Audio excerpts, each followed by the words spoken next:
Manakory abitsika tonga soa eto amin'ny catéchisme d'adulte version vaovao, zany hoe androany tsika no isantatra catéchisme d'adulte izay lasa andro alahady zany no anarantsika azy fa tsy andro alarobia intsony, satria rehefa nandinika aho dia matetika ny alarobia misaoty foana ny fandarana, mialatsiny fa mafana be ny andro, misaoty foana ny fandarana noho ny mahatenatenan'andro azy dia betsaka ny zavatra mifanindry.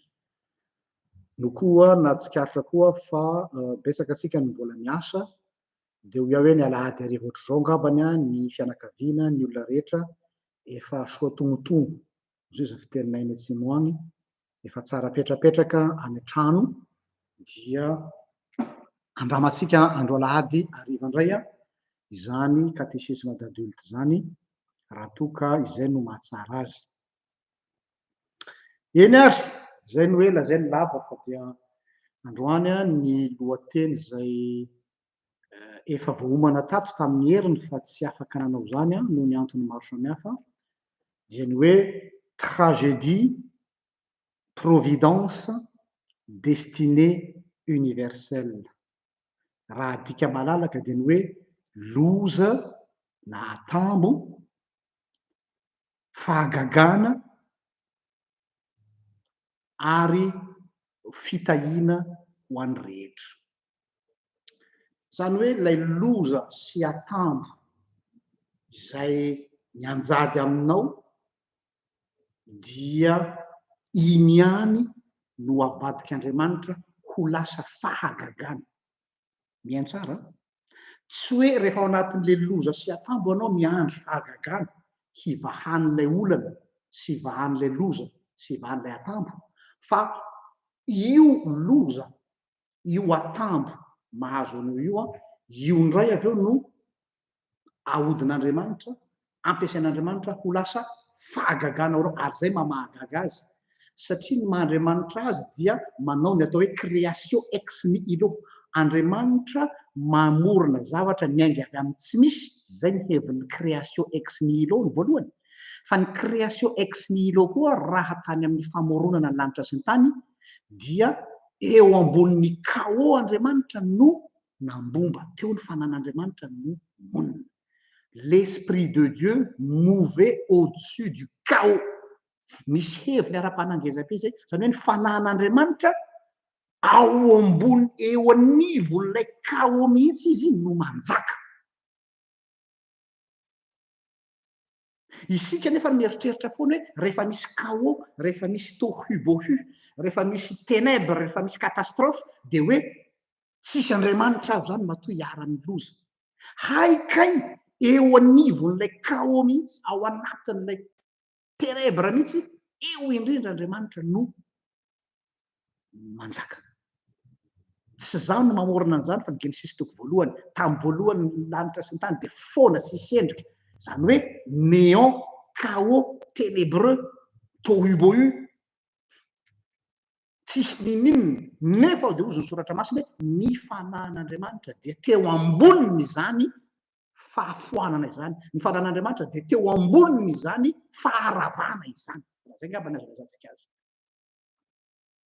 Izay mahatonga amin'ny teny hoe le loza, le atambo, le chaos, le ténèbres dia avadik'Andriamanitra ho lasa fahagagana, iny le atao hoe providence ny teny frantsay, dia rehefa mivadika ho lasa providence ilay loza, dia hahatonga anao, tsenao tsara, ianao lay ravarava, ianao lay tsy misy ninnininy, ianao lay motsamotsana iny, mahagaga noho ny providence-n'Andriamanitra, dia mbola lasa fitahiana ho an'ny hafa indray. Normalement zany le olona ataontsika hoe rava sy potika, mongomongo, tsisy raisina, tsy manan-katolotra ho an'ny hafa. Or ny providence-n'Andriamanitra, ny fahagagan'Andriamanitra dia zao, le atambo niteraka catastrophe, niteraka loza, niteraka fahavana, dia vao mainka mahatonga anao hamokatra be lavitra noho teo aloha ary tsy hamokatra ho anao fa hamokatra ho any hafa. Zany hoe raha vadika zany le fehezanteny ny loza sy ny atambo dia fitaovana maranitra eo am-pelatan'Andriamanitra ahafahantsika mamokatra hatrany. Io no tiako zaraina amintsika amin'ity takariva ity. Mialoha zany dia mibavaka sika. Raha eo misaotra anao zahay amin'ny alalan'i Jesosy Kristy nomenao ity alahady hariva ity. Misaotra anao satria ianao no mampahiratra ny masonay. Izahay mieritreritra fa ny fahagagana dia zavatra any ivelany lavitra be anay ihany. Fa ay ambany masonay ilay izy dia tsy inona fa io toe-javatra hatrehinay io indrindra no hanjakanao, ampiasainao ary hahatonga fitahiana ho an'ny maro azy. Jesosy eo fantatro fa sarotra ny zavatra tiako ampitaina fa ianao ne no hanome ny fananao masina handeha any am-pon'ny olona ka mba ho tafita araka izay tinendrinao sy ny kenao azy. Ny anaranao Jesosy lohan'ny fiangonana no angatahako izany. Amen. Eny ary arak'izay voalazako izay dia nisafidy izao lohateny izao aho no ny antony toy izao hoe rehefa jerena ny resaky ny olona ombenombeny eny amin'ny fiarahamonina eny ary koa atao amin'ny tambajotra Facebook dia matetika foana ny fanontaniana miverimberina ny amin'ny hoe inona ny hevitry ny loza misesilany eo amin'ny fiainan'ny mpanompon'Andriamanitra anankiray. Alay-panahy foana tsika rehefa misy loza misesisesy mitranga amin'ny fiainantsika, isika mantsy isika malagasy dia terona resaka croyance hoe matoa mitranga matetika zany dia misy antony ao na voozony ianao na eo ambany fahatezeran'Andriamanitra ianao na nisy tsy mety nataonao dia manitsy sy manasazy anao ny fiainana. Zany toe-tsaina mbola ataontsika hoe farasisana fahajentilisana izany eny na dia ao mpanompon'Andriamanitra sasatsasany azy. Ka eto tsy miresaka loza natoraly aho, za tsy teny hoe voajanahary, tsy tiako ilay terme hoe voajanahary, fa loza natoraly izay iombonany rehetra. Iombonantsika amin'ny olona rehetra. Sao dia mieritreritra ianao fa rehefa mpivady ianao dia tsy hiara-ny loza natoraly. Iombonantsika amin'ny olona rehetra io. Fa ny zavatra tiako resana amin'ilay hoe tragédie na ny loza miseho sesilany eto dia irony ataony vazaha teny frantsay hoe acharnement de la vie, ny tsy haiko mamadika azy amin'ny teny malagasy, afaka manampy anareo ny fiziriziriny onjam-piainana eo amin'ny fiainana. Ny mazana ny réflexen'ny olona rehefa miatrika tragédie dia ny hoe misy malédiction zany, ozona. Iny mahatonga ny olona misy miexploiter ny fivana sasany hoe fanapahana ozona reny mbola mialatsiny aminareo izay mampianatra an'ireny fa mbola hiarany atao hoe fahajentilisana ianareo, mbola misy farasisana fahajentilisana. Ny finoana jentilisa no mino an'izany resaka malédiction zany. Rapida be mihitsy io réflexe io, farasisana fahajentilisana ho azy zany. Satria isika olombelona anthropologiquement parlant dia mifonctionne amina resaka tody, mifonctionne amin'ny resaka rétribution. Rétribution zany hoe satria ianao nanao an'izao dia izao ny valiny ho anao avy amin'ny fiainana. Izay ny paradigme amin'ny fiainantsika olombelona. Isika no manana an'izay réflexe izay foana. Jereo misoratra masina rehefa sendran'ilay lehilahy jambatra any an-kibon-dreniny dia niteny ilay mpianatra hoe iza no nanota, hitanareo mitady, on cherche toujours un coupable, iza nanota le tiva ny ray aman-dreniny. Satria zany tsy mety manaiky mihitsy hoe possible anie misy olona jambatra any am-boka zany, possible anie misy handicap zany. Fa on veut toujours trouver une explication, un coupable, pardon. Satria rehefa mahita coupable atsika dia izay no atao hoe auto-consolation tsika. Azonareo? Zay ny fonctionnement anthropologique ny olombelona. Rehefa ataoko mbola tsy mahita coupable atsika na tsy mahita olona responsable an'ilay zavatra mahazo atsika dia tsy mety manaiky ny saintsika. Rehefa tsy mety manaiky ny saintsika dia mandeha ilay atao hoe superstition. Zay foana ny olombelona zany. dia zay na tonga ny teny hoe tsy maintsy resaka an'ity zavatra ty a. Raha raisina ny tantaran'ireo olona malaza no raisiko zany a akatolana malaza ratsoratra anankiray a hitondrako ataoko ohatra zany anehoana anareo an'ity thème ty hoe le tragédie iny anie no mivadika providence ary avy eo iny lasa manome fitahina ho an'ny rehetra zay le destinée universelle zany hoe manana fikendrena hanasoavana ny rehetra ny zavatra rehetra ny fiainan'ny olombelona atao tany zany dia tsy tokony ho azy rery fa misy fikendrena ho an'ny hafa ny zavatra rehetra zay noarin'Andriamanitra dia izay foana na io masoandro io a dia tsy mikendry ho an'ny tenany fa hanazava ny olona hanazava sy hampitombo ny zava-maniry ka raha ny masoandro sy ny volana sy ny kintana sy ny bozaka sy ny voninkazo sy ny omby sy ny katsaka sy ny tsaramaso voanjobory noarin'Andriamanitra mba hanana destinée universelle zany hoe manana fikendrena ho an'ny maro nahoana isika olombelona no mieritreritra fa ny fiainantsika dia ho atsika rery fa ny fisiako sy ny fisianao dia tsy maintsy manana destinée universelle tsy maintsy manana fikendrena ho an'ny rehetra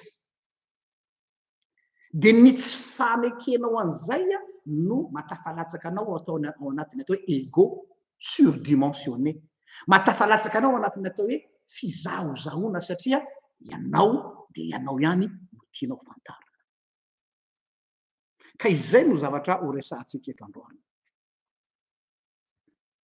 ka raha raisina zany ny tantaran'olo malaza goavana natsoan'Andriamanitra ao amin'ny soratra masina dia hita teo amin'ny fiainan'izy ireo fa ny fiainan'ny olon'Andriamanitra tsy ndreko tsara hoe olon'Andriamanitra ny fiainan'ny mpanompon'Andriamanitra dia la vie d'un serviteur de Dieu n'est jamais une fleuve tranquille zay aza manantena anao fleuve tranquille zany manompo an'Andriamanitra ny fiainan'ny olon'Andriamanitra dia tsy mba ho fleuve tranquille zany mihitsy ary ny mahagaga aza dia ny fanohitra amin'izany ohatrany hoe sanatriaviny zany ny anjera aminao daholo ny zavatra rehetrarehetra ohatrany lasa hoe alakosy zany ianao pira noho ny olona rehetra aza normal entre guillemets ny mahazo ny olon'Andriamanitra anome ohatra tsika joba inhumain eny zavatra nahazo ny joba ao anatin'ny ray mpimaso ringana ny fananany matiny zanany bokatra ny atapy-dokatra ny ampaladizy ny laozany namany izy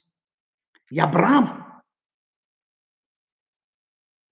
voatery nandao ny taniny voatery nandefitra hoe alao ilota ny fidiny tany zay tiany sy ny sisa sy ny sisa Jakoba il a dû s'enfuir ny laozany tanyrazany ny asa efatra amby folo taona tany amin'ny rafozany mba azo ny vady zay tadiaviny dia nandositra indray rehefa avy eo fa enjehan'ny Labana dia efa miandry azy indray koa Esau rahalahiny hamono azy azakazaka Davida tamin'ny andro fiainana rehetra na dia nandresany Goliata ary izy tsika masy faly ery ny tantara hoe Davida nandresany Goliata Davida nandresy Filistina fa ny andro fiainan'ny Davida tsy nilamina mihitsy fa afaka anio miditra anio afaka anio ny eo ara tsy afaka eo koa miditra fa akoatr'ireo rehetra eo misy anankiray zay tena misongadina be manahitra amin'izy mpanompon'Andriamanitra malaza amin'ny soratra masina ireo akako fampianarana androany dia ny tantaran'i Josefa isika mampiasa ny tantaran'i Josefa foana mba hanehoana hoe ohatr'izao ny fomba namonjen'Andriamanitra an'i Josefa teo amin'ny tanan'ny fahavalony fa ny andray a hafa indray ny angle d'attaque hitondrako ny lecture momba ny tantaran'i Josefa androany hitanao fa somary hafa kely ny hitondrako azy aspect hafa mihitsy ny angle tiako aseho amin'ny tantaran'i Josefa hanehoako hoe exemple type prototype mihitsy ny tantaran'i Josefa mampiseho hoe tantaran'io lehilahy io dia niarany atao hoe tragédie dia ny tragédie ny fiainan'ny Josefa no providence ho azy lala-pitahiana ho azy ary izany rehetra zany anefa dia mikendry fanasoavana ho an'ny maro aikaia ho an'ny maro fa tsy ho azy izany rehetrarehetra andeha hofitiniko kely aminao manao récapitulation kely mba ho azonao lay tiako atongavana rehefa hiresaka momba ny Josefa atsika sady eny am-pandehanana eny no manatsoka lesona eny any mialatsika fa mafana be ty aminay amin'izao fotoana izao 35 degré dia tsy maintsy misotro rano matetika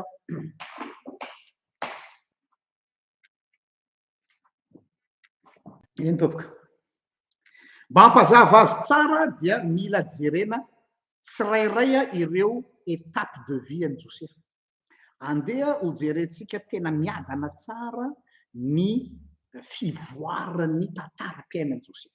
Voalohany, primo, mila fantaritsika aloha hoe iza aloha Josefa, iza hatrany amin'ny ny Andohany. Misy tiako atongavana mantsy zay mba ho azonareo le hoe ay ve zay le destiné Josefa, destiné universelle. Josefa zanaky Jakoba mazava ho azy, Jakoba tamin'ny Rahely. Anao fampatsaivana sekulalady kely fampatsaivana ny historicité any Josefa sy Rahely, Rahely sy Jakoba. Azo jerena tsara hatramin'ny voalohany fa ity Josefa ity dia efa il était l'élu dès le début hanohy ny tantaran'Israely. Satria nahoana? Efa tsikatra hatramin'ny voalohany fa izy no voafidy hanohy ny tantaran'Israely. Ary ny olona efa voafidy hatrany amin'ny voalohany dia misasarine aminy fiainana. Averiko indray, ny olona zay tena voafidin'Andriamanitra hatrany lohany nahaterahany dia mahagaga fa ny fiainana, ny faharatsiana dia ohatrany misarika tragédie ny fiainan'ny olona voafidy. Hoaseko aminareo ny tantaran'i Joseph zany. Joseph était l'élu de Dieu, et puisqu'il était l'élu, il attire les problèmes. Il attire les tragédies. Ama olom voafidin'Andriamanitra azy dia tohatrany andremby misarika tragédie, ohatrany hoe misasarine amin'ny Josefa hatrany mihitsiny ny fiainana ka mandraky ny farany. Satria nahoana? Tsy moramora ny andohany ty tantara ty. Aza adiny fa zanaky Josefa zanaky Jakoba tamin'ny Rahely. Asara tadidinareo ny fomba nanambadiany Jakoba ny Rahely rehefa nandositra any Labana, rehefa nandositra any Esau i Jakoba dia tany amin'ny Labana dadatoany izy no niafina zany, nitady fialofana. Dia raiky ty tamin'ny Rahely izy, zanaky Labana. De izy nefa tsy manana inona tanapolo. De ozy izy Labana hoe raha te hangataka ny tanan'ny zanako ianao araky ny tradition any amin'iny Proche-Orient ancien iny dia tsy maintsy mitondra dot. Vodiondro izy tsika kanefa mbola plus que ny vodiondro le dot. Tsy maintsy mitondra dot ianao. Izy tsy manana satria tanapolo izy ny tonga tany. Bon, rehefa tsy manana ianao ozy izy ny rainy Rahely dia mila miasa 7 taona amiko ianao. De niasa 7 taona tamin'ny Labana izy, tonga ny andron'ny fanambadiana araky ny kolotsaina fanaon'ny Proche-Orient ancien moa dia tanao ohatrany manao ohatrany le burqa reny ny vehivavy mitovy amin'ny silamo dia tsy tazana ny tarehan'ny le vehivavy fa ny masony fotsiny ny tazana. De rehefa tonga ny nuit de noces, ny ray fandriana zany mazava ho azy i Jakoba sy le neveriny fa ho Rahely, mifoha izy ny maraina, akory ny agagany fa tsy Rahely no nomeny Labana azy vadiny fa Léa. Le rahavaviny. Tezitra mafy ny lehilahy dia nandeha nitaraina tany amin'ny Labana hoe fa inona zao ataonao zao? Rahely no nangatahako Léa nomenao. Dia niteny ny raina, tsy fanao aty aminay mandefa melony zandriny sisisa. No zany raha tianao ny mbola azo any Rahely, miasa ianao azahoanao any Rahely. Dia miasa 4 taona i Jakoba vao nahazo any Rahely. Zany hoe déjà zany na ny renin'ny Josefa dia tsy azo moramora fa c'était dans une lutte, dans un combat. Tao anatin'ny mangidy, tao anatin'ny sarotra no natafavoaka ny fitambarany Jakoba sy Rahely. Io le lazaiko anareo hoe la vie d'un serviteur de Dieu n'est pas une fleuve tranquille. Na dia olom-boafidy, ary indrindrandrindra ny maha olom-boafidy azy zay indrindra no tsy maha fleuve tranquille azy. satria ma tsy misy mieritreritra fa rehefa olon'andriamanitra dia misosa mandeha ho azy ny fiainana tsy atompoko. Au contraire, ny maha olom-boafidy anao indrindra no mahatonga ny fiainana misasarine aminao. Satria nahoana? Satria misy destinen'Andriamanitra aminao, misy fikendren'Andriamanitra aminao hahasoa ny hafa, dia miezaka mihitsy nyity tany ity, miezaka mihitsy zao tontolo zao sy ny devolo sy ny firongony hanao zay anakanana an'io destinenao io amin'ny fomba rehetra, par tous les moyens. Ary tena tsy azonao eritreretina mihitsy le acharnement ataon'le fiainana amin'ny olon'Andriamanitra mba tsy ho tanteraka ilay destiné universelle izay napetrak'Andriamanitra eo anoloany. Tena misacharne mihitsy ny fiainana. Dia jereo am'izay le tantara mivady izy ireo dia ny zavatra nahagaga sarotra nahazo zanaka i Rahely satria ny fony Jakoba tany amin'ny Rahely no Léa. I Léa no niteraka be deabe nazahoana an'ireo zanany Jakoba folo ireo le foko roa ambin'ny folo zany. Dia roa ihany raha tsy diso fitadidy aho, mahitseo raha diso raha tsy diso fitadidy aho, roa ihany no zanaka azony Jakoba tamin'ny Rahely. Lay vadiny ty dia tsy iza zany fa Josefa sy Benjamina. Donc zany ny origine ny Josefa dia ahitanareo hoe d'où vient cet homme de Dieu? Joseph est le fruit du vrai amour et aussi le fruit d'un combat. Un combat qui a duré 14 ans. Un combat violent. Nazahoana Josefa. Déjà zany donc zany ny tantarany mpiainan'ny Josefa zany vao manomboka mihitsy mbola tsy nisy le lehilahy le Josefa efa zay ny historique.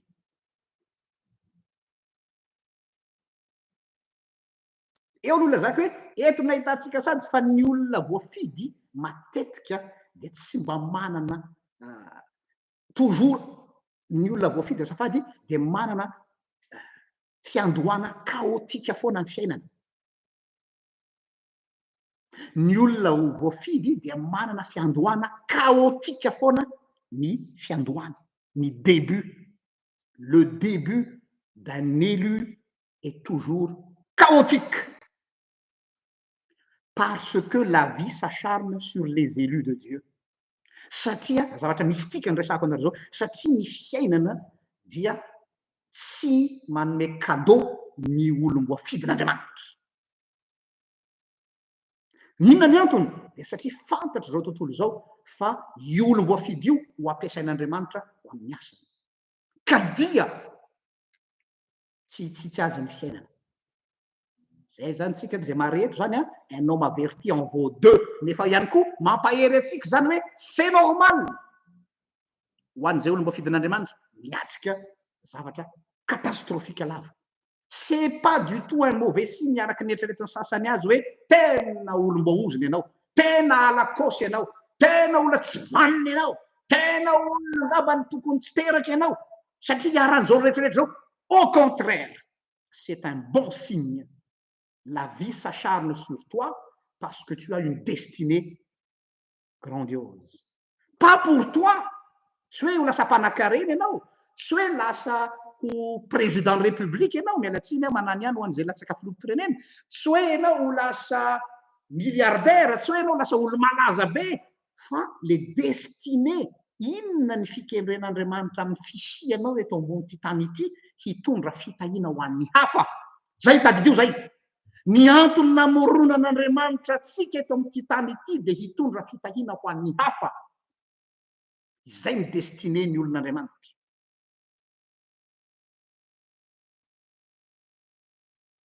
Ka tsy hoe rehefa olom-boafidy ianao dia manana privilégié ianao amin'ny fiainana.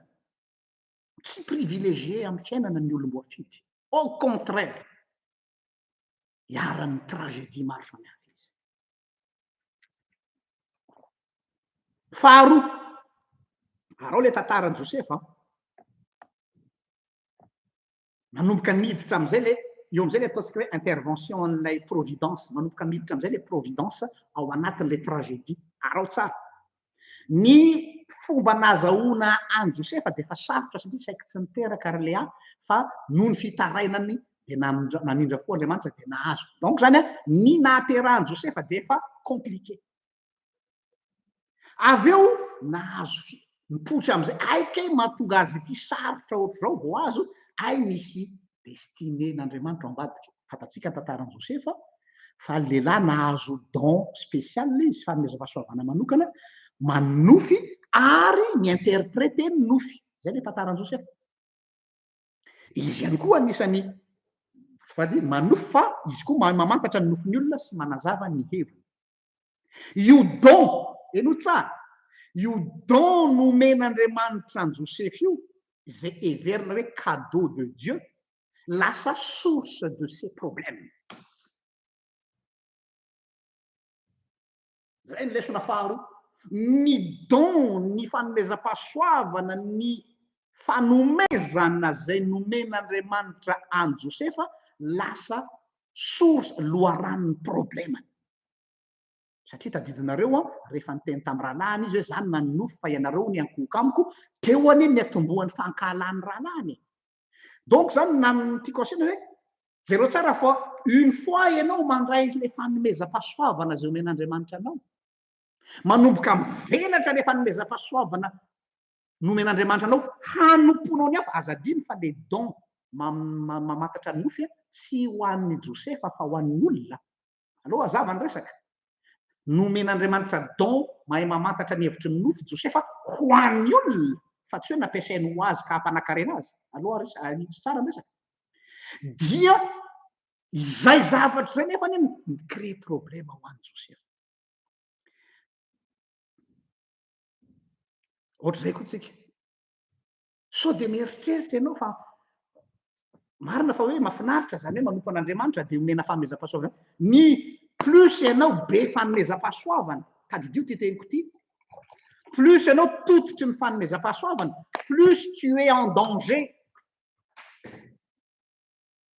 théologie ny raha manatombotsoa Jean-Luc zany tsy mbola nisy olana nampianatra an'izay angamba ny falazaiko anareo eto expérience vécue ny any resahako eto plus ianao manana fanomezam-pahasoavana plus tu es en danger plus tu t'exposes au danger plus nyzao vao maika ohatra zao ny fahavalo eto zany ny fiainana ray manontolo ny olona zao tontolo zao ny devoly ny environnement ohatra zao miaodiaody eo aminao hoe fa olona ity no manana an'izany fanomezam-pahasoavana zany tsy mahafaly an'izao tontolo zao zany sao de mieritreritra ianao fa mahafaly an'izao tontolo zao ny fanomezam-pahasoavana zay nomenanao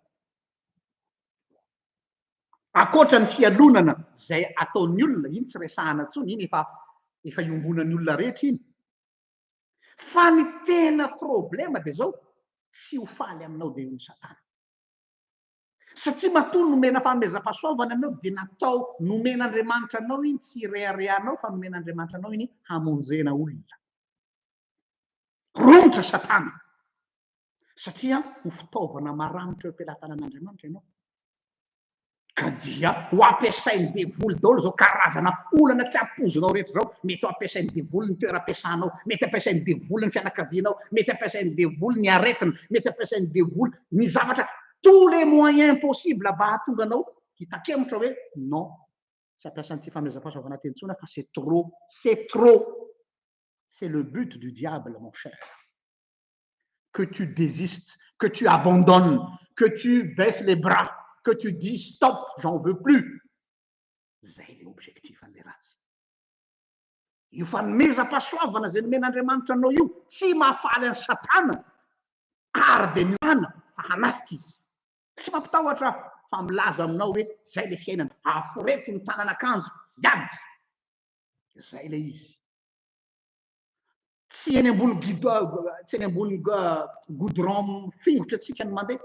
Tsy eny ambonin'ny fleuve tranquille atsika fa eny ambony sambo misamboaravoara satria nahoana ao Jesosy azadiny fa le sambo misamboaravoara le sambo saiky ny letiky fa maninona le sambo no nanao ohatr'izao satria tao Jesosy ny mahazatra ny olona de hoe misamboaravoara ny fiainanao satria tsy ao Jesosy, satria Jesosy ao de tsy faly amin' Jesosy daholo ny zavatra rehetra. Zay le izy. Satria le Jesosy eo aminao ny tsy mahafaly an'izao tontolo zao de tsy maintsy atao zay ampiretika anao.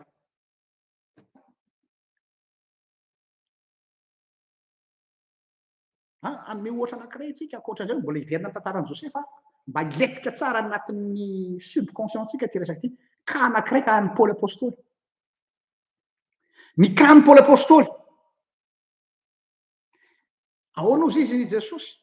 Fanaka voafidy ho ahy izy hitondrany ny anarako any amin'ny jentilisa.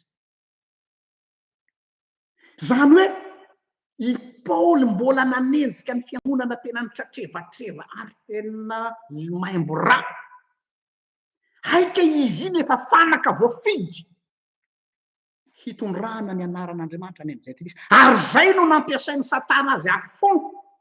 Ozy Satana hoe efa tsy maintsy ho lasan'le Jesosy ihany ty Paoly ity, andao ampiasaina afony hanao faran'izay vita pour faire du mal.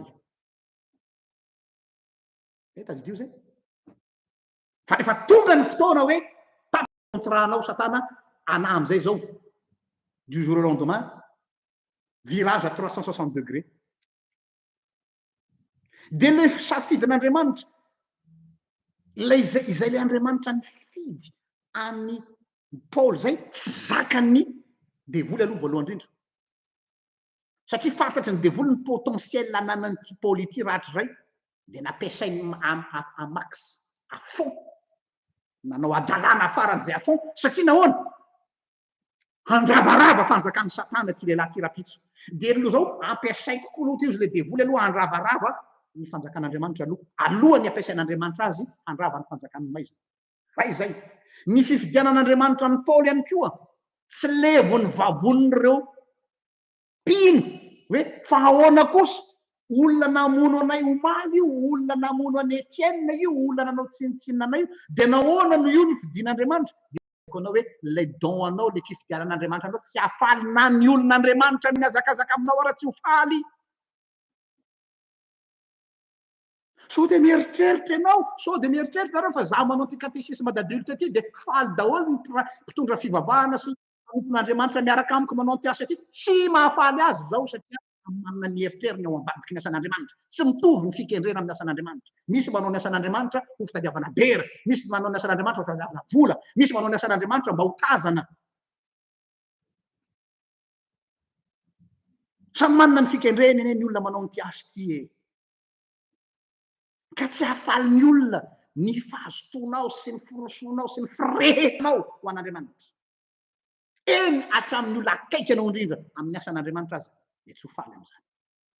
Zany nahazo any Josefa. Raha lany fanapatsinay am'izao no mitetika ny ainy hoe vonoy le io. Fa izy le ty no seho azo milay. Zay ny izy. Ohatr'izay koa Paoly. Tsy levon'ny vavon'ny fiangonana voalohany misy Paoly ane, il était le mal-aimé de l'église. Ny ministéran'ny Paoly ane, akoatran'ny jiosy ireo zay tsy nino, ino moa mazava ho azy, tsy mila zavaina intsony, fa fantatrareo ny tena fahorian'ny Paoly, ny fanenjena tsy zakan'ny Paoly, de fanenjena ny ainga avy eo amin'ny fiangonana. Ny fiangonana Jérusalemite, izay conservateur, tsy nahazoazo an'ny Paoly mihitsy. Zay nahatonga le synode voalohany tao amin'ny asan'ny apôstôly toko 5 hoe mila mivory mihitsy tsika fa na ny Paoly zany tena hafa mihitsy. Paoly miteny hoe tsy ilaina ny famorana. Paoly miteny hoe tsy ilaina ny andro manajary ny sabata. Paoly miteny hoe tsy olana zany mihinana henana terina misampy zany. C'est trop zalahy any Jerosalema, ohatra ny tady amalakila ty Paoly ty andao asina synode lehibe pour rappeler Paul à l'ordre. Paoly neny tena kendrena tao ambadiky niny. Ary azadiny fa Paul il était mort seul. Tsy nanodidina azy ny fiangonana. Fantatrareo fa izy sisa ny teo akaikin'ny Paoly tany izy tany amponja alohany amono azy. E Timoty. Sy ireo zanany ara-panahy ray roa sy telo rabe indrindra. Nakaiza le fiangonana ray manontolo izay namonon'ny Paoly namoloran'ny Paoly ny tenany. Tsy ny tian'ny Paoly. tiako tenenina aminareo mpanompon'Andriamanitra tsika mpanompo tête-à-tête tsika zao miteny ary zavatra ohatr' zao tsy horenareo firy fa ho lazaiko mba vantana eto. Le lot, l'héritage des serviteurs de Dieu, les vrais serviteurs de Dieu, ilay manompo ny teny fa tsy manompo ny fiangonana, ilay manompo ny teny fa tsy mitady ny doka ho azy, dia izao mitadidio. Tu seras seul dans ton ministère. Naveriko ndray. Ny mpanompo ny teny, zay tena manompo ny teny, dia ho irery ary itodiany olona lamosina amin'ny asan'Andriamanitra ity. Satria tsy mitovy ny tanjona. Samy miaraka miazakazaka fa tsy mitovy ny fikendrena. Misy miazakazaka fa zavatra hafa ny ato. Zavatra hafa ny kendreny. To mafana fo ny fijery azy. To mahavita asa fitoriana be deabe ny fijery azy. Fa rehefa scanenao izy, rehefa tarafinao izy, hay zavatra hafa ny tao ambadiky. Noho izany ny manompo an'Andriamanitra, ny vrai tahaka andry Paoly, dia mila miomana ho irery. Misy teny na mpanompo an'Andriamanitra anankiray zay ny teny tamiko. Nampiomana izy, satria mijery an'ilay ministère izy.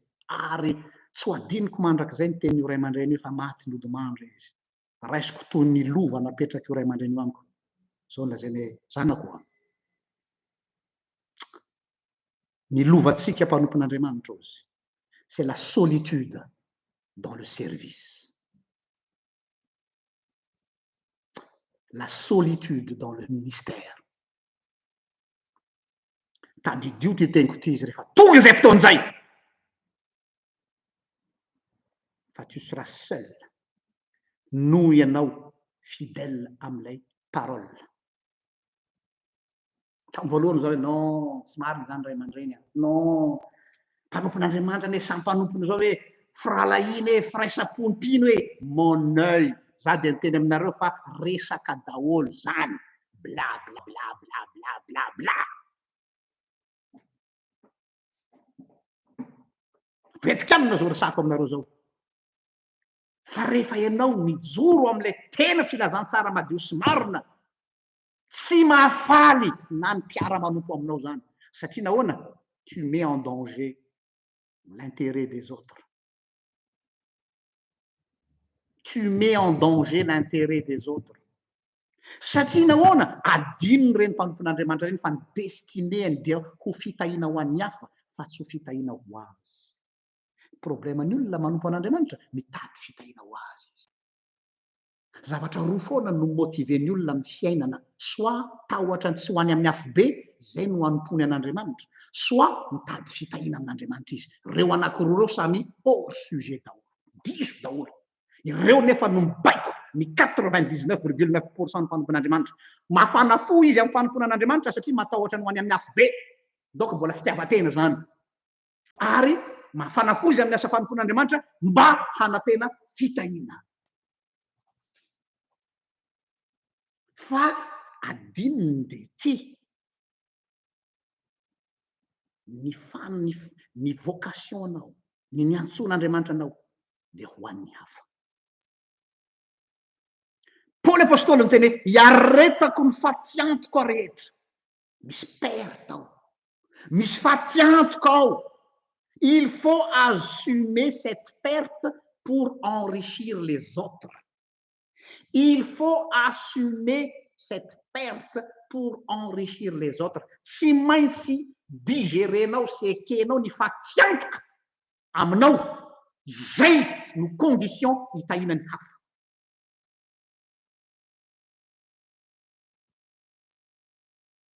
Zay izy.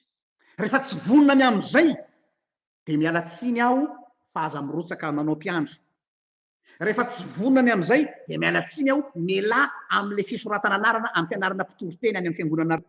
Rehefa tsy vononany amin'izay, dia miala amin'ny fianarana mpitandrina sy pastera any amin'ny faculté de théologie na dia be lobo sy be baoritra be azy.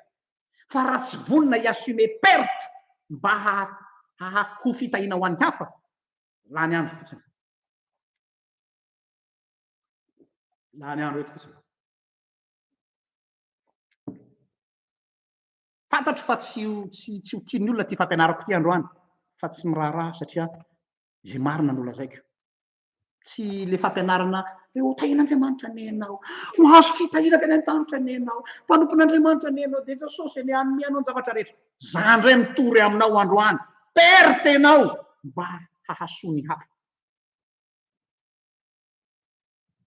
tsy maintsy perte anao mba ho fitahina ny hafa tsy maintsy maty Kristy tsy maintsy latsaka amin'ny tany ny voambaraka maty ho fitahina ho an'ny olona rehetra tsy maintsy nalatsaka tao anatin'ny fahatsakana i Josefa raha tsy zay very Jakoba fantatr'Andriamanitra fa isany mosary fa zay ny lalana namonjen'Andriamanitra ny zanak'Israely raha tsy namidy ho andevo Josefa tsy voavonjy ny Israely ray manontolo tsy maintsy misy olona natao sakrifisy tao zany tsy maintsy misy olona natao perte tao zany niarany fatiatoka Josefa niarany tsy rariny Josefa fa izay no lalana ny tahin'Andriamanitra ny hafa karaha miteny ny soratra masiny hoe fa tsy foana tsy akory ny fikelezanareo aina ao amin'ny tompo dikan'iny de zao izay fahafoanana sy fatiantoka anao zay investissement ho amin'ny asan'Andriamanitra raha manana zany toe-tsainy zany daholo ny mpanompon'Andriamanitra manao ny asan'Andriamanitra lasa lavitra fitoriana filazantsara fa raha tsy zay no leitmotivanao manao ny asan'Andriamanitra de oeraoera ara-panahy no atao eto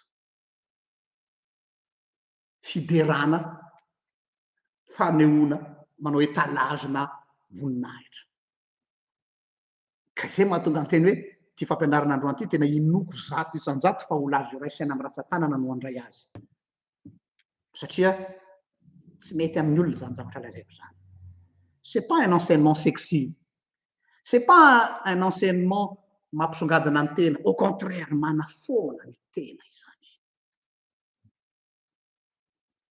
donc vous êtes avertis tohizako le izy fahatelo tamin'ny tantaran'i Josefa rehefa mipetraka zay fanomezam-pahasoavana zay dia tonga tamin'ny fahatezeran'ny rahalahy ny fialonana ny rahalahy ny fankahalan'ny rahalahy fanapahatsinay am'izao mitovy raha aminy inona ny antony nahatonga an'ilay fankahalana tadidinareo ve de satria no le lamba zay nampanaoviny rainy azy Jakoba hoe nomena akanjo miavaka manokana i Josefa no ny hafa iny lamba iny tsy hoe akanjo ohatra hoe tsika hoe nividianany dada akanjo tsara lavitra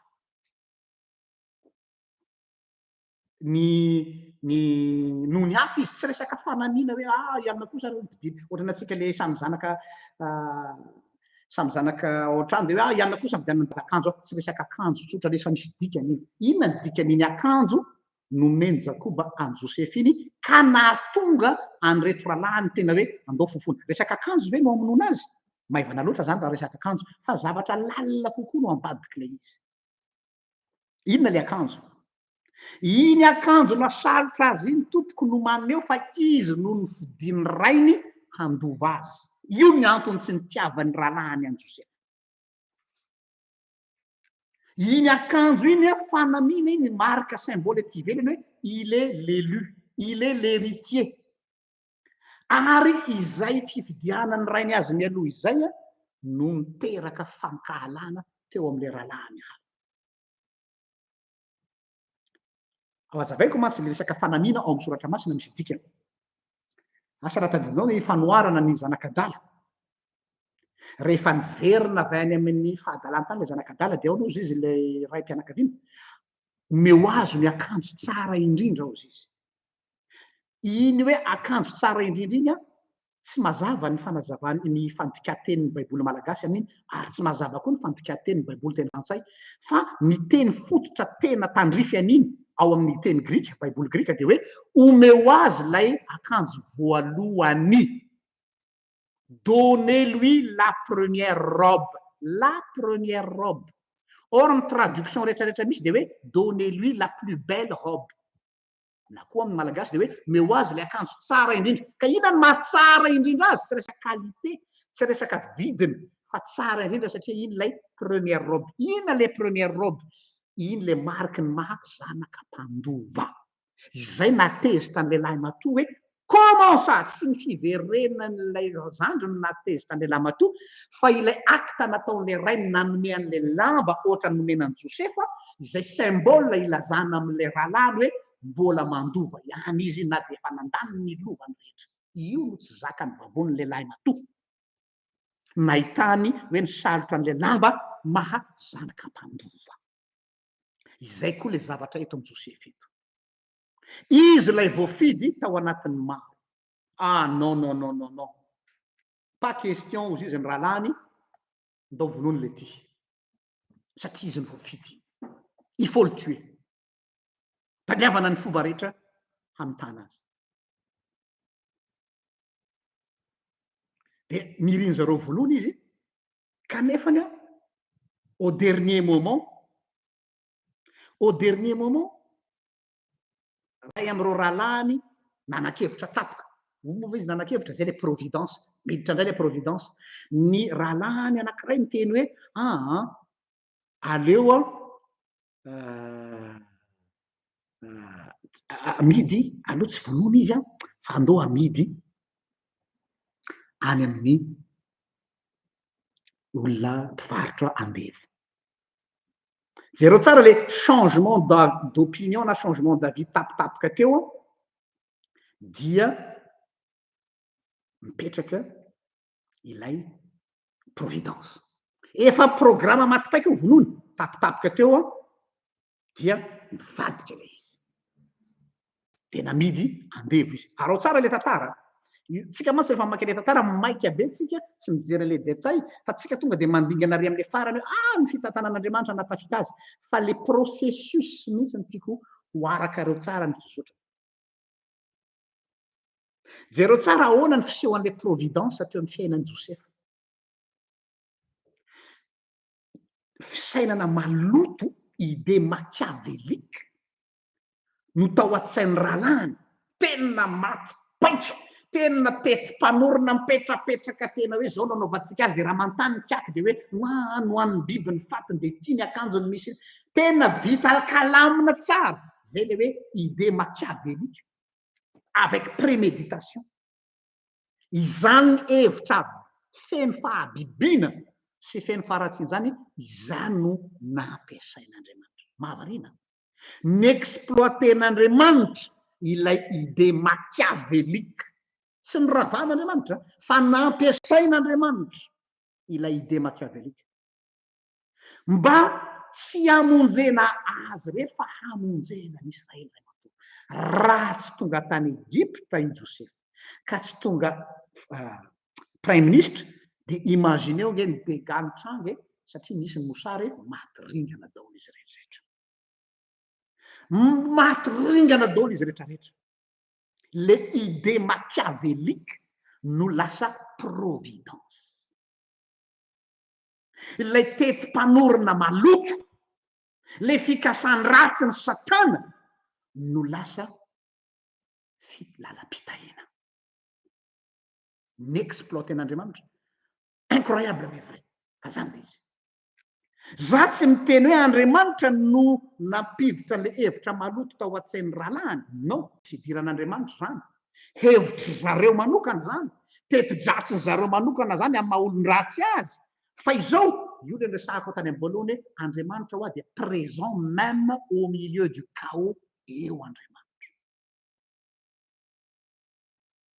Ary io lay idée machiavélique io le désastre io le loza io dia zao le terme ampiasaiko, détournen'Andriamanitra. Tsy ny potehany tsy ny ravany isika mantsy rehefa mivavaka hoe ravao zao asan'ny maizina zao Andriamanitra, poteo zao teti-dratsy ny satana zao. Non, tsy potehin'Andriamanitra ny hevin-dratsy fa détournen'Andriamanitra. C'est plus, ahoana re lazako azy aminareo hoe c'est plus grandiose ny hoe ilay teti-dratsy indray no détourné. Azonareo le izy. Noho ny hoe ravana le teti-dratsy de soloina zavatra hafa. Indray mantsy efa mahazatra zany. Fa ny Andriamanitsika zay le atao hoe humour de Dieu. Dieu a de l'humour. Ny fikafika malotonao io mihitsy, io le teti-dratsinao io mihitsy, io no ampiasain'Andriamanitra hivadika ho fitahina. Izay ny tranga eto. Noho izany le tragédie, la tragédie se conjugue avec la providence.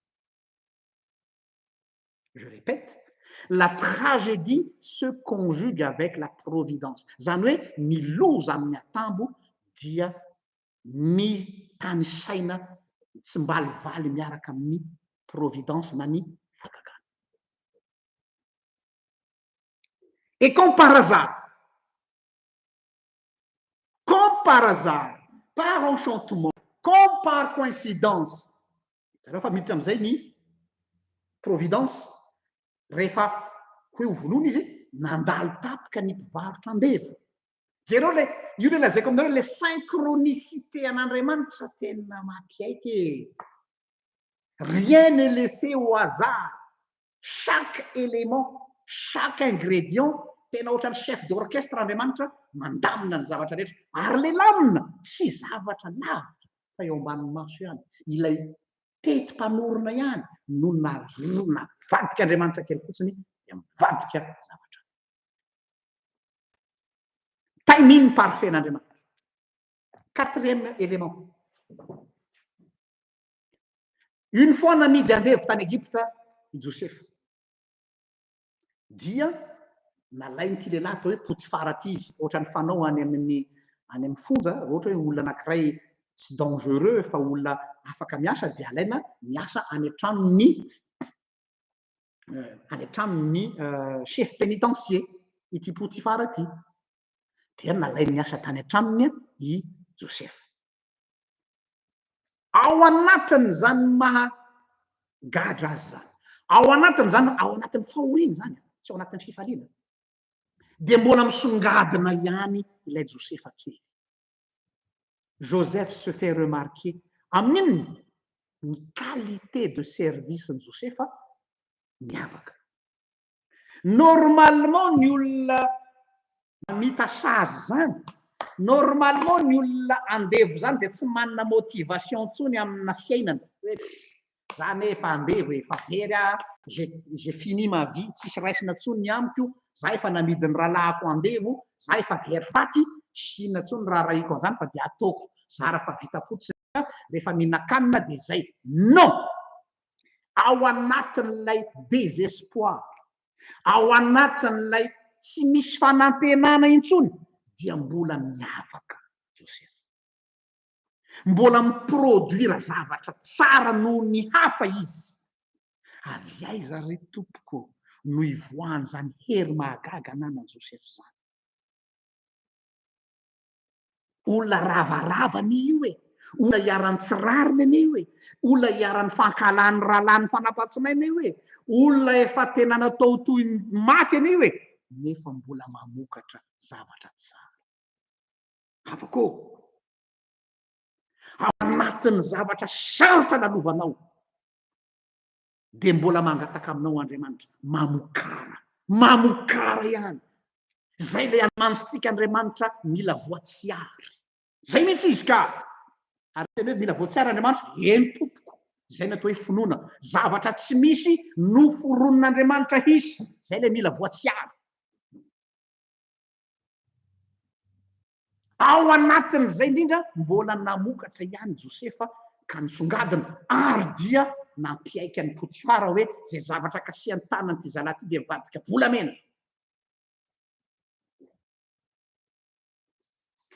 Tout ce que la main de Joseph touche devient de l'or. Et pourtant, c'est une main d'un esclave. Azonareo les contradictions? C'est un esclave. C'est un loser. C'est un perdant. Olona resy amin'ny fiainana no mamokatra zavatra tsara, mampitolagaga olona ambony avorazana. Azava ho amiko ny logikan'izany, azava ho amiko. Olona loser, olona resy, olona mongomongo, olona potipotika tsy sesy raisina mbola mamokatra zavatra tsara ho an'ny olona avorazana ka nampitolagaga ny patron. Azava ho amiko izany avy aiza. Zay ny maha olom-boafidy azy. Nefa de zao tsy naharitra ela koa zany ataotsika hoe mba parapahazavana kely mba nanomboka nihiratra kely ny masoandro-piainan'ity lehilahy atao hoe Josefa ity, satria mba nahazo toerana izy ndry mbola vola mitsilopolopy le fiainany, mbola le sinovo mivelo izy le fitenenatsika, mbola tsy tena velona tsara fa mbola atosika demarera. Indroindray tanarao le fiainam-panompon'Andriamanitra hoa c'est pas une fleuve tranquille. Indroindray misy semban-drahona anatina azy, nisarika de nivadin'ny Potifara izany. Niarany atao hoe injustice, tratrany mena ao ambanin'ny mena, tsy afaka mamaly. Ianao ne andevo hoe ta parole contre la parole de la maîtresse de la maison. Iza ny enononao, iza ny enony olona, tsy maintsy miteny nivadin'ny Potifara no marina. Ary en plus de hoe ny lambany ane ty navelany teto saiky violé izy. Iza ny ino anao zay andevo? Iza ny ino anao zay le anamidy nilazany marina par rapport an'ry olona manana ny voninahiny? Tratrany injustice ndray Josefa, doboka fanondroany ray tany amponja. Tsisy alaharo. Raha mamaky ianao tsy mba afaka niaro tena akory izy satria atody miady amam-bato. Mais Joseph a laissé faire. Tsy nikiony Joseph, tsy nitrotra Joseph, il a laissé faire. Parce qu'il sait l'heure de Dieu viendra. Fantany fa ho avy ny fotoanan'Andriamanitra. Ça sert à rien avako ny lutter miady amina force anankiray fa avelao zay le mitonga le fitenitsika hoe manarahany avelao arao amin'ny onjaniny izy. Fa mbola rehefa tonga ny fotoanan'Andriamanitra tsy misy ninina ataonao akory de asehony karatra eny foana ozy izy fitenin'ny zatovo zay. De natsiky tany amponja indray ny lehilahy toy izantsika tantara. Fa maninona re Andriamanitra tsy namonjy an Josefa tao anatin'izany tsy rariny zany, fa maninona mbola naletinarik'Andriamanitra tany amponja indray? Andriamanitra kosa rangahy tena mila voatsiary tsy rariny intsony hoe tafahoatra kosa fa maninona tsy narovany fa navela midoboka tany amponja. Efa mba nieritreretina hoe io fa manomboka mba miratra ny fiainan'le zanahy. Indro indray misy bémol mitsofoka tapaka, misy donné vaovao mitsofoka tapaka. Eto indray tragédie indray tanao fa mivezivezy zany tragédie sy ny providence. Tonga indray ny injustice ny olona matanjaka, l'injustice des puissants de ce monde. Iaran'izany koa tsika indraindray ny tsy rariny ataon'ny olona misetrasetra manana fahefana. Mety handrava ny vocation fa tsy rava satria Andriamanitra no niazona azy. Mieritreritra fa mandresy ny fahavalo fa Andriamanitra miazona ny olony. Enina de fa any anatin'ny lavaka mangitsikitsoka azy. Zay ny pirofo ry havako. Zay ny pirofo ry havako fa tsy isika no miazona an'Andriamanitra. Sao de mieritreritra ianao fa be dia be masy ny olona teny hoe inona no ataoko pastera mba ahafahako miazona ny fonoko, inona no ataoko mba ahafahako miazona ny tanàn'Andriamanitra. De zao foana ny avaliko ny olona zay mantany tsy misy ninninona azonao atao. Taitra ny olona rehefa ataoko an'izay. Tsy mahazona ny tanàn'Andriamanitra isika satria tsika osa. Satria tsika tsy misy resaka idiran'ny titry hoe zany eka mpanompon'Andriamanitra, zany eka pastera be, zany eka mpiandry. Tsy maha-pastera anao ty, tsy maha-mpiandry anao ty, tsy maha-dekona anao ty, tsy maha-kristiana mafana fo anao ty, fa olombelona ianao. Donc tsy mahazona ny tanàn'Andriamanitra ianao. Fa asehon'Andriamanitra anao ao anatin'izany rehetra zany, fa izy no miazona anao ka mbola mampitohy zao anao. Za raha eto anolohanareo eto isaky ny alarobia, isaky ny alahady, tsy za no mafy be sanatria. Tsy za no kory no be finoana ozy ny olona hoe manam-pinoana be anao pastera. Tsia. mitovy aminareo ihany aho. Je suis faible comme monsieur et madame tout le monde. Je suis traversé par des doutes. Je suis traversé par des moments de crainte. Eny, misy fotoana tena mandohalika mihitsy eo am-potony azy fijaliana fa Jesosy eo fa ahoana loatra sao de verinareo fa fleuve tranquille matoa manao an'ity fandarana ity fa isaky mianjera de atsangany zay hoe Jean-Luc, lève-toi, lève-toi et marche.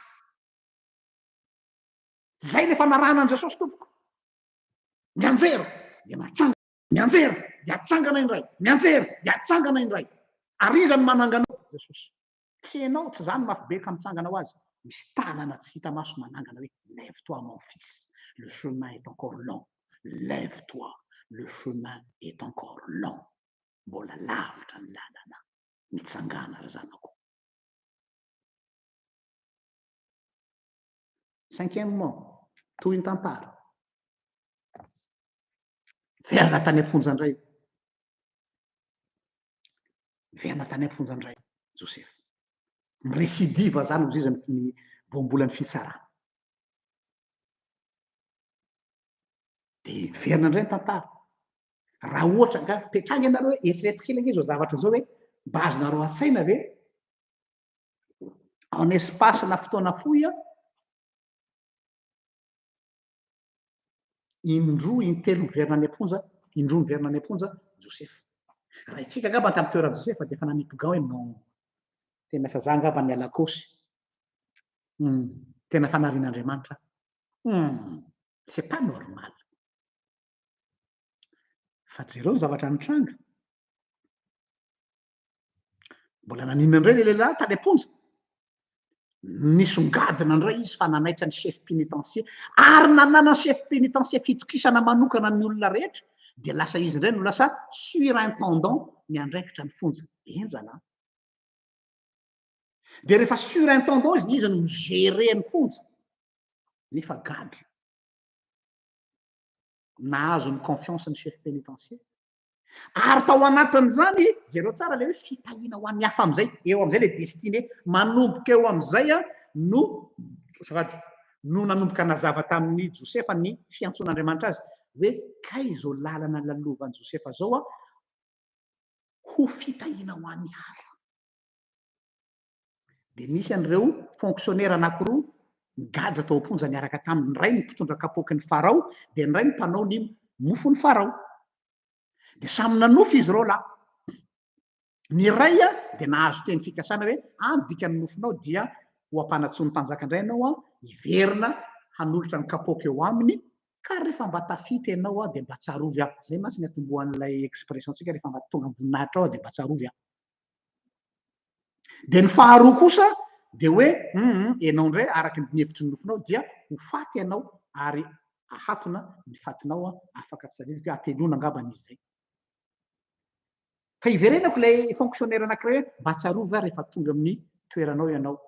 Adinina izy. Oh là là, le pauvre Joseph. Ingratitude. Zay indray ny tragédie manaraka ny anjeran'i Joseph. Ingratitude. Ny tsy fankasitrahana, ny tsy fahaizana makasitraka ny soa natao azy, na koa ny fanadinoana tonga amin'ilay iran'ny riki hoe adinina ianao rehefa tafita izy. Adinina ianao. De adinina le Josefa kely. Zay moa ny olombelona. Fa izao iny asa nataony namantatra ny nofon'iny fonctionnaire iny tsy very. Fa iny efa ingrédient taon'Andriamanitra ho porte de sortie rapitso. Na dia ingrat aza rehefa fonctionnaire. Ndray andro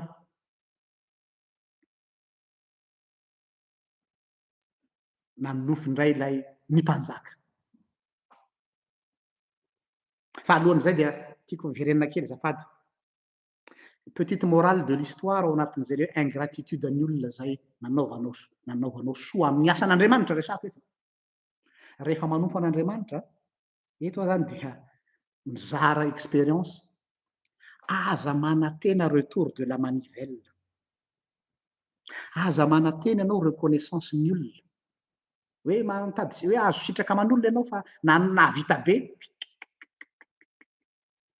ny lova eto indray dia mety akivy anareo farany mety ozy anareo za kosa tsy hainao pasteur zao mba mahakivy be le zavatra zaraina. Désolé, la vérité blesse, il faut le dire. Ny ingratitude, ny non reconnaissance dia izany no quotidienne mpino amin'ny ministère tsika. Izany no quotidientsika. Efa mampiomana anareo ny tsy fakasitrahana, ny tsy fisiany domberina amin'ny asan'Andriamanitra. Zany no lovan'ny mpitory filazantsara. Arakaraky ny investissement-nao sy ny fanoloran-tenanao an'Andriamanitra ny tamberina makany aminao. Ny olona rehefa mahazo ny ilainy dia any izy. Ka aza manantena ianao hoe akasitraka anao ny olona. Sinon, tsy natao amin'ity asa ty koa ianao. Parenthèse kely iny. Toizako le teny teo. Andray andro ary. Andron'ny Farao indray no namofy. Eto amin'izay no teren'Andriamanitra hatsiaro ny fitadidiny ilay mpitondra kapoaka ny mpanjaka hoe oay, rabeniko kay no misy an'le zalahy iny tokoa ny amponjany izy no naminany namantatra ny nofoko dia zao tonga eto aminao zao mpanatsoa teo izy ny Farao. Miditra indray ny providence. Ao anatina tragédie no mitsofoka ny providence. Zay le hoe la tragédie se conjugue avec la providence. Dia fantatsika ny toy ny tantara, tonga premier ministre izy. Hatreto ny akamaroan'ny mpamaky ny Baiboly rehefa maky an'ity tantara ity dia ohatra mamaky conte de fées, tsy conte de fées io. Na koa hoe ohatr'izao zany ny fanaovana valifaty amin'ny fiainana. Zay mihitsy ve ny tanjon'io tantara io? Tsy izay. Fa hoe inona le fikendren'Andriamanitra ao anatin'izany rehetrarehetra. Dia toizako faharanako amin'ilay fahafito.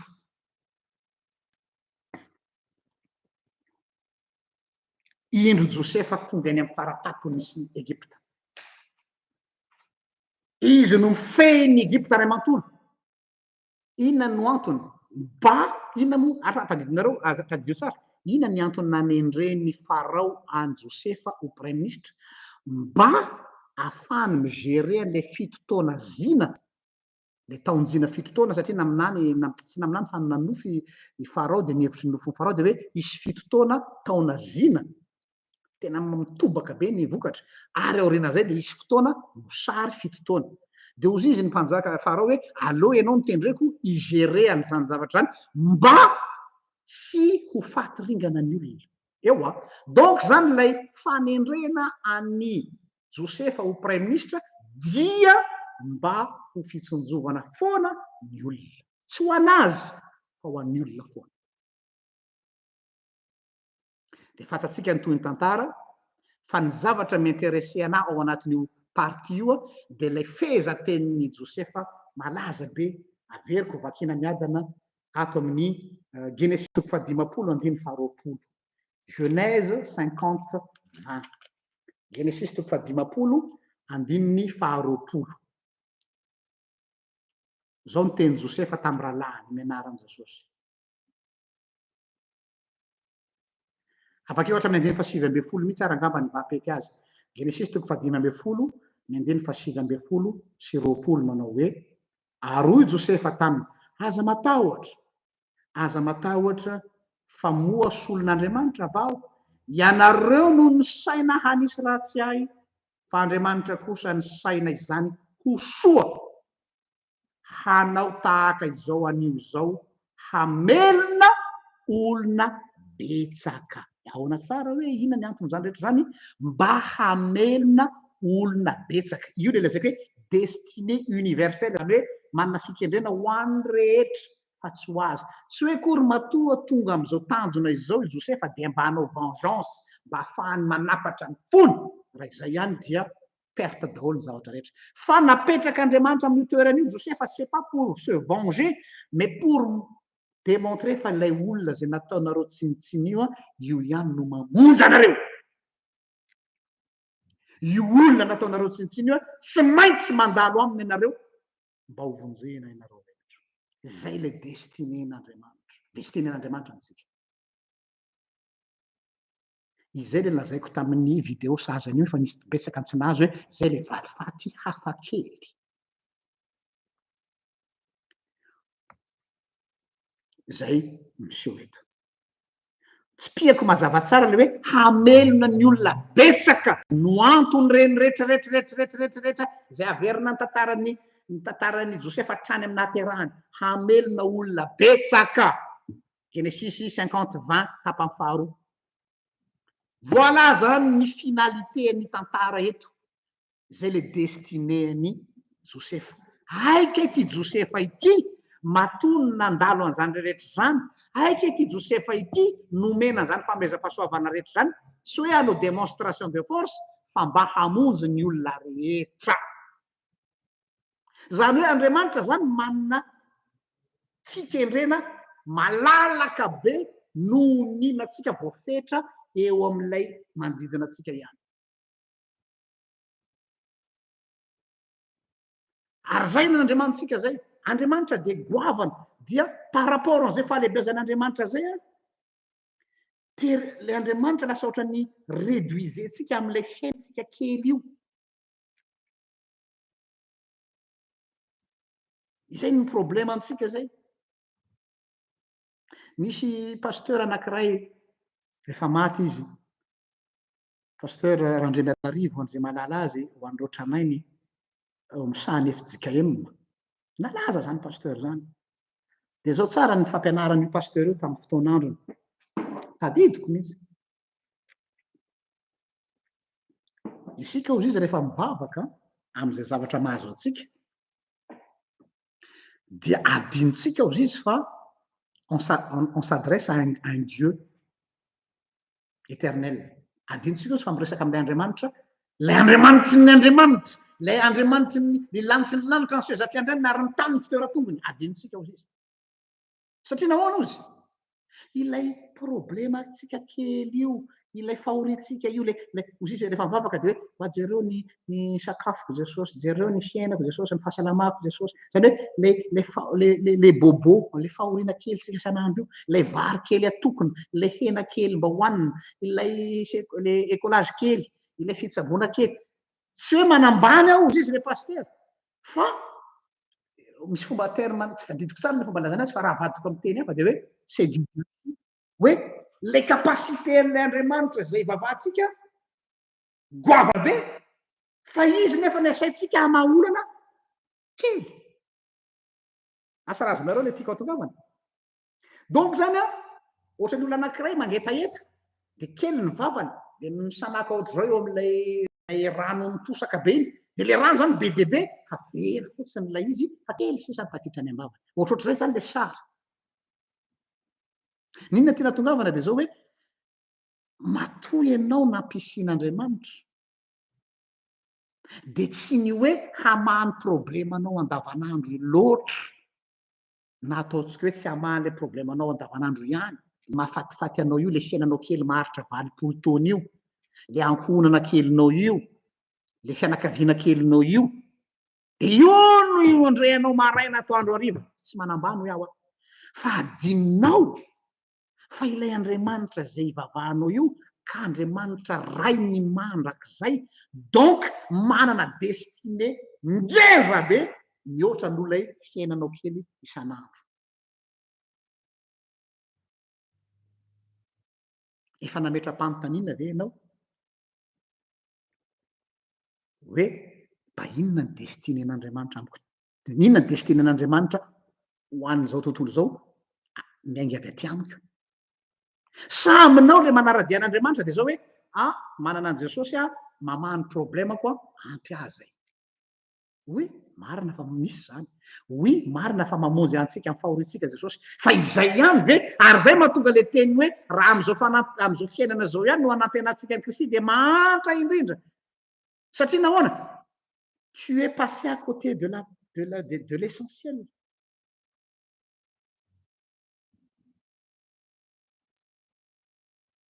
Misy fikendren'Andriamanitra lavitra. Io zao nan Josefy kay ny fikendren'Andriamanitra Josefa hamonjy ny Egypta ray manontolo, hamonjy ny rahalahy ary azadiny fa tsy ireo ihany no nahazo tombontsoa tamin'i Josefa fa ireo firenena rehetra nanodidina ny Egypta zay tratran'ny mosary nandeha nitady sakafo tany Egypta ka avotra tamin'ny mosary.